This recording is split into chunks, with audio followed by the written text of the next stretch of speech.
नमस्कार दोस्तों, स्वागत है आज का हमारी वीडियो में।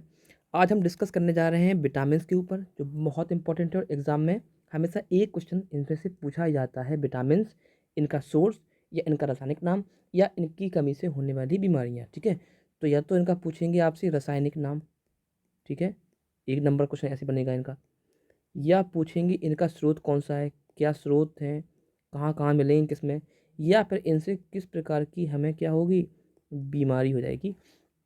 तो सबसे पहले तो ये है कि इनसे होने वाली बीमारी को हम लोग डेफिशिएंसी डिजीज़ बोलते हैं, यानी कि अभाव रोग बोलते हैं।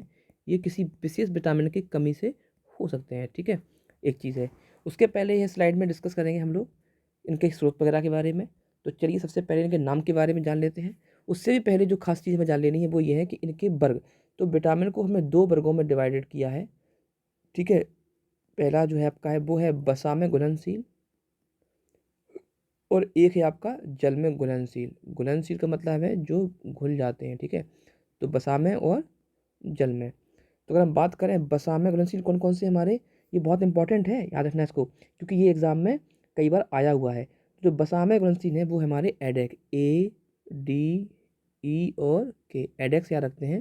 जबकि हम बात करें अगर जल में घुलनशील विटामिन के बारे में, तो जल में घुलने वाले हमारे केवल 2 हैं, वो हैं विटामिन बी और विटामिन सी। ठीक है, तो ये इंपॉर्टेंट है। यानी कि जो फैट सॉल्यूबल हमारे हैं वो कौन कौन से हैं, ADE के, और जो वाटर सॉल्यूबल है वो कौन से हमारे बी और सी। तो ये आप थोड़ा हल्का सा एक नज़रिया है, इसको याद रखिएगा, क्योंकि एग्जाम में कई बार आया है और हम भूल जाते हैं। तो ठीक है, एक बार फिर से रिवाइज कर रहा हूँ मैं। फैट सॉल्यूबल कौन कौन से हमारे, एडेक, ADE के, और वाटर सॉल्यूबल कौन से हमारे, बी और सी, यानी कि विटामिन बी और विटामिन सी। तो ये आपको ध्यान रखना है। चलिए अब इनके बात करते हैं इनके साइंटिफिक नेम के बारे में, फिर डिस्कस करेंगे इनके सोर्स के बारे में। तो जो विटामिन ए है उसको हम लोग क्या बोलते हैं, रेटिनॉल बोलते हैं। क्या बोलते हैं, विटामिन ए को हम लोग रेटिनॉल भी बोलते हैं। जबकि विटामिन B1 को बोलते हैं हम लोग क्या, थाइमीन। सोर्स बाद में डिस्कस करेंगे। विटामिन B2 को बोलते हैं राइबोफ्लोविन, बहुत इंपॉर्टेंट है। विटामिन B3 को बोलते हैं नियासिन। विटामिन B6 को बोलते हैं पायरोडॉक्सिन, ये बहुत इंपॉर्टेंट है। ठीक है, पायरोडॉक्सिन। विटामिन B12 साइनोकोलबाल्मिन बोलते हैं। तो ये विटामिन सी को बोलते हैं क्या, एस्कॉर्बिक एसिड। इसका बहुत आते हैं कि किस इस विटामिन क्या बोलते हैं, तो विटामिन सी को हम एस्कॉर्बिक एसिड बोलते हैं। इनकी एक प्रकार का ऑर्गेनिक एसिड है। देखिए विटामिन डी की बात करें तो इसको हम सनसाइन विटामिन बोलते हैं। ठीक है, क्या बोलते हैं इसको हम, सनसाइन विटामिन बोलेंगे। या इसके एक और भी नाम है, वो है कैल्सीफेरॉल। क्या बोलते हैं इसको हम लोग, कैल्सीफेरॉल। कैल्शियम मिलके में होता है, ऐसे याद रखना आप, कैल्सीफेरॉल, विटामिन डी। और विटामिन ई को बोलते हैं हम लोग टोकोफेरॉल। क्या बोलेंगे इसको, टोकोफेरॉल इसका नाम है। और विटामिन के को मैंने यहाँ शामिल नहीं किया, इसको बोलते हैं फिल्लोक्विनोन। क्या बोलते हैं इसको, फिल्लोक्विनोन। तो ये आप ध्यान रखना। तो ये कुछ खास विटामिन थे। अब आपको याद कौन कौन से करना है, एक तो रखना है विटामिन ए का नाम, रेटिनॉल, जो बहुत इंपॉर्टेंट है।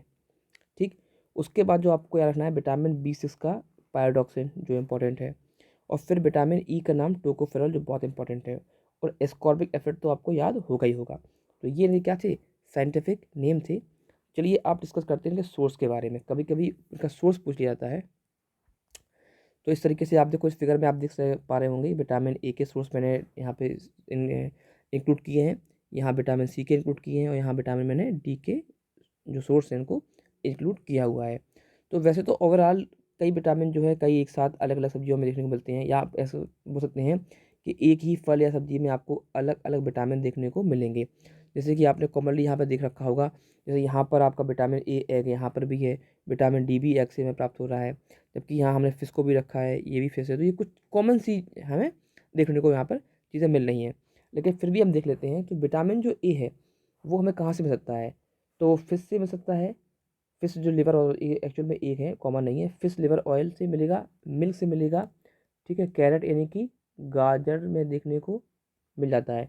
साथ साथ में जो लीफी वेजिटेबल होती हैं, यानी कि पत्तेदार सब्जियां होती हैं, पालक वगैरह, उनमें भी देखने को मिलता है। ब्रोकली होती है उसमें देखने को मिलता है, कैबेज वगैरह में। तो ये क्वेश्चन है।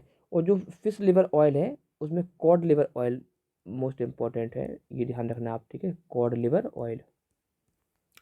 तो विटामिन का कौन कौन सा हो गया। अब एग्जाम में पूछेंगे, या तो गाजर पूछेंगे, पपीता पूछ सकते हैं, या पूछेंगे पत्तेदार सब्जियों में। हमें दिक्कत यहाँ पे होती है कि ये यहाँ पे शायद नहीं मिलेगा, लेकिन ये पत्तेदार सब्जियों में विटामिन ई देखने को मिलता है। अब हम बात करें विटामिन B1 की, तो वो बीन्स, पीस हैं, सीरियल्स हैं, इनमें देखने को मिलेगा। विटामिन B2 है वो जर्मिनेटिंग सीड में बहुत देखने को मिलता है, इनकी अंकुरित जो बीज होते हैं, दाने होते हैं, जैसे वगैरह होते हैं और दाल वगैरह, उनमें देखने को मिलेगा। और साथ साथ में इंटेस्टाइनल बैक्टीरिया में भी देखने को मिलता है। हालांकि मैं यहाँ डिस्कस कर लूँ, आपको यहाँ शामिल नहीं किया है, जो विटामिन के है वो कोलन में एक बैक्टीरिया के द्वारा बनाया जाता है। ठीक है, किसमें? बैक्टीरिया के द्वारा। ये एग्जाम में पूछा गया क्वेश्चन है। अब हम बात करें विटामिन B3 की, तो वो पल्सेस में, दालों में है और वेजिटेबल्स में देखने को मिलेगा। विटामिन B6 है मीट, मिल्क में। विटामिन B10 पीनट्स में और किडनी बीन्स में। ठीक है, और इसके बाद विटामिन B2 है लिवर, किडनी और अदर भी चीज़ों में। Vitamin B6 sorry vitamin C most important है सिट्रस फूड, सभी खट्टे फलों में जो है देखने को मिलेगा आपको। क्या? आपको विटामिन C। देखिए बात करें विटामिन D की, तो वो सन, कॉड लिवर ऑयल में और इनमें।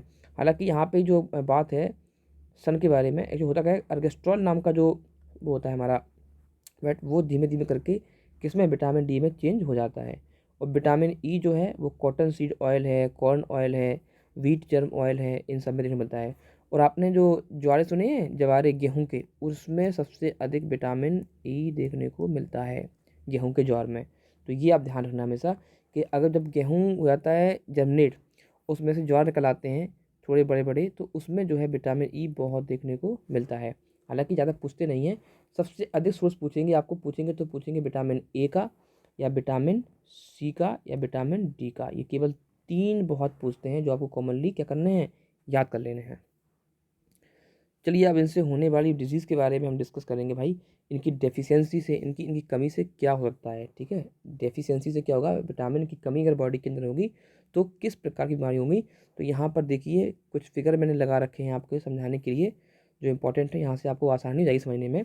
विटामिन A, इसकी कमी से होता है नाइट ब्लाइंडनेस और जीरोथैल्मिया। ये 2 बीमारियाँ हो सकती हैं अगर विटामिन A है कम किसी की बॉडी में। एक तो है नाइट ब्लाइंडनेस, इनकी रात के समय उन्हें कम दिखाई देगा। और एक है जीरोथेल्मिया, जिसमें आँख का जो वो होता है ना, आई बॉल, इसको हम लोग बोलते हैं गोटर बोलते हैं। आई बॉल क्या करेगा? आई बॉल अपनी जगह से अलग हो जाएगा, यानी कि दिखने में थोड़ा अजीब होगा, चढ़ा सा हुआ, बाहर की ओर निकला हुआ होगा। आँखें बाहर निकली होती हैं उन लोगों की, और कैसी होती हैं? डरावनी फील कराती हैं, उसे बोलते हैं क्या? जीरोथेल्मिया। विटामिन B1 की बात करें तो इसकी कमी से होता है क्या? हमें बेरी बेरी नाम की बीमारी होती है। ठीक है, इसकी कमी को दूर करना है तो हमें चावल है, खमीर है, गेहूँ है, सोयाबीन, ये सारी चीज़ें हमें ले लेनी चाहिए। उसके बाद हम बात करें विटामिन B2 की, इससे बीमारी होती है जिसका नाम है क्या? क्लियोसिस है, जिसमें त्वचा फट जाती है और कुछ आँखों के रोग भी देखने को मिलते हैं। अगर आप अंडा, दूध, दाल, पनीर, हरी सब्जियाँ, ये सारी चीज़ें लेते हैं तो आप विटामिन B2 अपना पूरा ले सकते हैं। फिर हम अगर बात करें विटामिन B3 की, जिसको एक्चुअल में हम लोगों ने पेंटोथेनिक एसिड भी कहा गया है, नासिन तो कहा ही गया है, इसको पेंटोथेनिक एसिड भी कहा गया है। क्या कहा है? पेंटोथेनिक एसिड इसको नाम दिया गया है, क्लियोसिस। ठीक है, विटामिन B2 क्लियोसिस और B3 पेलाग्रा। इससे क्या होती है? इससे जो बीमारी होती है वो होती है हमारी पेलाग्रा। तो पेंटोथेनिक क्या बोलते हैं? विटामिन B3 को बोलते हैं पेंटोथेनिक। और पेलाग्रा नाम की बीमारी होती है, इसमें जीभ वगैरह फट जाती है, होंठ फट जाते हैं, वो सारी चीज़ें हैं। विटामिन B6, इससे लिवर डिसऑर्डर देखने को मिलते हैं। ठीक है, विटामिन B6 को हमने पायरोडॉक्सिन भी नाम दिया है, तो अभी आपने हाल पढ़ा होगा आपने पायरोडॉक्सिन। लिवर डिजीज हो सकती है। विटामिन B2 से होती है ग्लोसोटिस होती है। विटामिन B12 से जो है पर्नीशियस एनीमिया, एक प्रकार से खून की कमी है, वो देखने को आपको मिलेगी। तो ये इंपॉर्टेंट नहीं है। विटामिन B1 बहुत इंपॉर्टेंट है। ठीक है, हम लोग डिस्कस करेंगे, तो इतने डिसाइड आपकी जरूरत नहीं है, स्लाइड में समझा रहा हूँ, पर इंपॉर्टेंट आपको पढ़ना है वो है विटामिन B1 बहुत इंपॉर्टेंट है। विटामिन A बहुत इंपॉर्टेंट है। अब इंपॉर्टेंट यहाँ से है विटामिन C, स्कर्बी, जिसमें जो है दांत के जो मसूड़े हैं वो खराब होने लगते हैं, उनसे ब्लड आने लगता है, और फिर धीरे धीरे पायरिया जैसी शिकायत भी हो जाती है। हालांकि पायरिया के लिए एक प्रोटोजोन जिम्मेदार है, जिसका नाम है एंट अमीबा जिंजेबेलिस। क्या नाम है इसका? एंट अमीबा जिंजेबेलिस नाम का जो एक प्रोटोजोन है, वो उसके लिए रिस्पॉन्सिबल है। लेकिन उसके लिए जो बेसमेंट तैयार करता है वो आपका विटामिन C की कमी ही करता है। विटामिन D से होने वाली बीमारी कौन सी है? रिकेट्स, जो आप साफ साफ दिख रहे हैं। और स्कर्बी का फिगर आपने ये लगा रखा है हमने। और अगर बात करें क्लोसिस की, तो ये एक प्रकार का डर्मेटाइसिस दिखाई दे रहा बीमारी है। और फिर हम बात करें विटामिन E, जिससे क्या होती है? इनफर्टिलिटी, यानी कि प्रजनन जो क्षमता है मनुष्यों में वो विटामिन ई की वजह से है, और विटामिन ई कम होने से प्रजनन क्षमता में कमी देखने को मिलती है। यानी कि एक प्रकार से ऐसे लोगों में नपुंसकता फिर आने लगती है। अगर क्या है विटामिन ई कम है तो कुछ नहीं, गेहूं के ज्वार का रस निकाल के आप ज़्यादा से ज़्यादा पीजिए और विटामिन ई की पूरी पूरी पूर्ति आपके शरीर में हो जाएगी। ठीक है, इसके साथ अभी हम और डिस्कस करेंगे कुछ क्वेश्चन के बारे में। जैसे एग्जाम में आया है कॉड लिवर तेल किस विटामिन का प्रचुर मात्रा में स्रोत है, तो हमें पता है कॉड लिवर से क्या प्राप्त होगा, हमें आपका विटामिन ए प्राप्त हो जाएगा। क्या प्राप्त होगा, हमें विटामिन ए प्राप्त हो जाता है कॉड लिवर से। इसके बाद एग्जाम में आया है कि आजकल दूध को जो है संतुलित आहार नहीं मानते, क्यों? क्योंकि दूध में हमें आयरन और सी, विटामिन सी, ये दो बहुत कम देखने को मिलते हैं। विटामिन सी तो बिल्कुल देखने को नहीं मिलता है, आयरन भी नहीं देखने को मिलता है।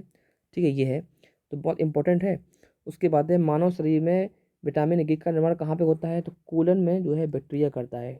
कोलन में ये आंत का सबसे आखिरी भाग है जिसमें एक बैक्टीरिया करेगा, ठीक है, किसका, विटामिन के का निर्माण कर लेता है। तो ऐसे कुछ प्रश्न आए हुए हैं। यकृत में भविष्य के लिए कौन सा विटामिन जो होता है, तो विटामिन ए। ठीक है, जो लिवर है उसमें फ्यूचर के लिए आपका विटामिन ए क्या हो जाता है, सिव जाता है हमारे लिवर के अंदर। तो ये भी एक इंपॉर्टेंट क्वेश्चन है। तो ऐसे कई क्वेश्चन बन सकते हैं। ठीक है, और आज की वीडियो में इतना ही। अगर आपको वीडियो अच्छा लगा है तो वीडियो लाइक करें, शेयर करें। Thank you.